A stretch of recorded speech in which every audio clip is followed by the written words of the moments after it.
In this session, we'll go through a brief overview of the Client Feedback Report and the Goals or Problems feature.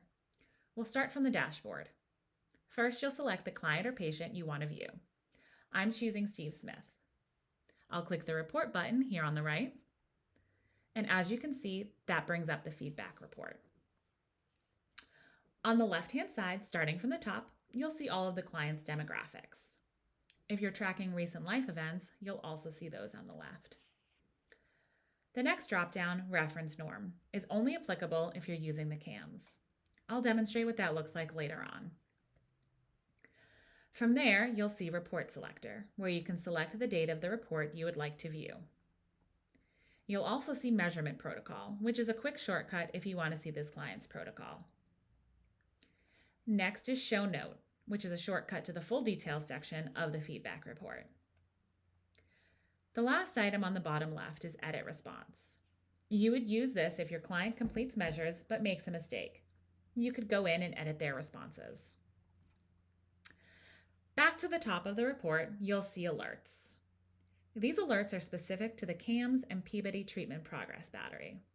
If you're not using either of these, you will not see these alerts on your report, unless you're using a protocol that is specific to medication concerns.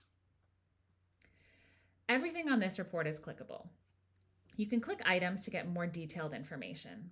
For example, I'll click here on therapy risk. You'll see this pop up, which gives some more detailed information on where that check mark or alert is coming from. Moving down the screen, we come to the Goals or Problems feature. The idea behind this feature is to break down your treatment plan into baby steps or goals that directly tie into the treatment plans. Each time the client receives their measures, they will self-report on how they feel they're doing on achieving their goal. Here on the left, you can see some trend lines to indicate how this client is doing toward achieving their goals.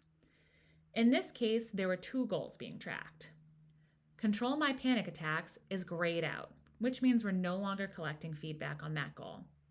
However, it's still viewable on the report. I could resume it at any time by clicking this wheel here to the right and clicking on Resume. You can also hide the trend line if you want a cleaner look at a specific goal.